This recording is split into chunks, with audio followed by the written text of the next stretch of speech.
అధ్యక్ష నేను ఒకటే రిక్వెస్ట్ చేస్తున్నా సార్, ముఖ్యమంత్రి గారికి ఇంత ఫ్రస్ట్రేషన్ పనికిరాదు. రిప్లై ఇవ్వడానికి వారు జీవితంలో మాకు ఇప్పుడు కాదు అధ్యక్ష, 2009 నుంచి చెప్తున్నాడు ఆయన. నేను ఆడ కూర్చుంటా అన్నాడు, కూర్చున్నాక కూల్ కావాలి కదా అధ్యక్ష. మరి ఇప్పుడు ఎందుకింత ఫ్రస్ట్రేషను, ఎందుకింత నిస్పృహ, ఎందుకింత ఆవేశము మాకైతే అర్థం కావట్లేదు అధ్యక్ష. ఈ ముఖ్యమంత్రి గారిలో ఒక అపరిచితుడు అధ్యక్ష. ఎందుకంటే బయట చెప్తాడు అధ్యక్ష, మొన్న రవీంద్ర భారతిలా మనం ఎవడు నమ్మతలేడు, మనకు అప్పు ఉడతలేదు, ఎవడు నమ్మతలేడు, దివాలా తీసామని బయట చెప్తాడు. ఇక్కడికి వచ్చామో 1,58,000 కోట్ల అప్పు చేసినా రొమ్ము విరుచుకొని చెప్తున్నారు. మాకు అర్థం కావట్లేదు అధ్యక్ష, ఆయన కరెక్టా ఈయన కరెక్టా, రాము రెమోనా, ఎవరు కరెక్టో తెలుస్తలేదు అధ్యక్ష. ముఖ్యమంత్రి గారు చెప్తున్నారు నేను 18 గంటలు పనిచేస్తున్నా, నేను బ్రహ్మాండంగా పనిచేస్తున్నా, ఒక్కరోజు సెలవు పెట్టలే, నేను 40 సార్లు కాకపోతే 400 సార్లు పోతా ఢిల్లీ. పో అధ్యక్ష, నిన్నెవరు వద్దన్నారు, బ్రహ్మాండంగా తిరుగు అధ్యక్ష. పెట్టుబడులు వస్తున్నాయి దావోస్లో, ఒకటి మించి ఒకటి, 1,78,000 కోట్లు, 40,000 కోట్లు తన్నుకొని వస్తున్నాయి. సంక్షేమం అద్భుతం, అన్ని అయిపోయినాయి 5 గ్యారంటీలు. మరి ఎందుకు అధ్యక్ష ముఖ్యమంత్రి గారు 71,000 కోట్ల ఘాటా పడ్డది, ఖతమైపోయింది, మా 71,000 కోట్ల అంచనాలు తగ్గిందని గన్పూర్లో చెప్పిండు, స్టేషన్ గన్పూర్లో. ఎందుకే అంటున్నా అధ్యక్ష నేను, ఓదికేమో పైసలు లేవు అంటారు అధ్యక్ష, ఉద్యోగులకు డిఏలకు పైసలు లేవు, 6 గ్యారంటీలకు పైసలు లేవు, తులం బంగారంకు పైసలు లేవు.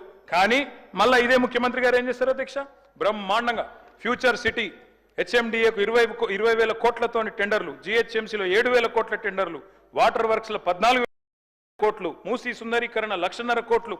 ఇన్నిటికి పైసలున్నాయి కానీ 6 గ్యారంటీలకు పైసలు లేవు, తులం బంగారం పైసలు లేవు, మహిళలకు ఇచ్చేందుకు 2,500 లేవు. దేనికి పైసలు లేవు అధ్యక్ష? రుణమాఫీ అధ్యక్ష. నాకు ఒకటి అర్థం కావట్లేదు అధ్యక్ష. రుణమాఫీ అంటే నేను ముఖ్యమంత్రి గారిని సూటిగా అడుగుతున్నా అధ్యక్ష, వారిది కొడంగల్ నియోజకవర్గం, నా సిరిసిల్ల నియోజకవర్గం అధ్యక్ష. మీరు కావాలంటే ఈరోజు సభ అయిపోయింది కదా అధ్యక్ష, ఈరోజుతోని రేపు మీరు ఏ టైంలో అంటే ఆ టైంలో ముఖ్యమంత్రి గారు పోదాం, కొడంగల్ పోదామా, సిరిసిల్ల పోదామా, ఈ ఊరు కూడా మీ ఇష్టం. ఏ ఒక్క ఊళ్ళోనన్నా 100% రుణమాఫీ అయింది అనే మాట చెబితే నేను శాశ్వతంగా రాజకీయాలు వదిలేసి వెళ్ళిపోతా. ఇది నా ఛాలెంజ్, స్వీకరిస్తారా? కొడంగల్లో కానీ కొండారెడ్డిపల్లి పోదాం అధ్యక్ష అంటే చెప్పడానికి కూడా కొంత ఉండాలి అధ్యక్ష. వారే కదా అధ్యక్ష రైతులను రెచ్చగొట్టింది. 2 లక్షలు తెచ్చుకోండి, ఎంబడే ఓన్రి, డిసెంబర్ 7 నాడు ఇందిరమ్మ రాజ్యం వస్తుంది, 9 తారీఖు నాడు మొదటి సంతకం పెడతా, అయిపోతుంది 2 లక్షల రుణమాఫీ. అయ్యిందా అధ్యక్ష? పోదామా ఏ ఊరికన్నా అధ్యక్ష? నేను అడుగుతున్నా అధ్యక్ష, నేను అడుగుతా ఉన్నా. ఇంకోటి అన్నారు అధ్యక్ష, వారు దేవుని మీద ఒట్టు పెట్టినారు అధ్యక్ష.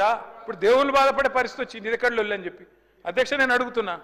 వారు అంటారు అధ్యక్ష రైతు బంధు, రైతు భరోసా. నేను అడుగుతున్నా అధ్యక్ష, రైతు భరోసా ఏంది అధ్యక్ష మీరు చెప్పింది?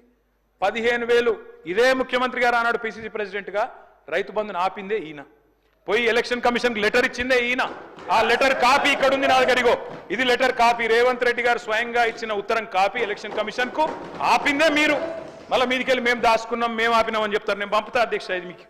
అధ్యక్ష రైతు బంధు ఆపుతారు, 7,600 కోట్లు ఆపిందే వాళ్ళు. ఆపి ఏం డైలాగ్ కొట్టిన అధ్యక్ష వీరు? హరీష్ రావు ఆపుతుండు, కేసీఆర్ ఆపుతుండని చెప్పి ఆ రోజు అన్నారు అధ్యక్ష.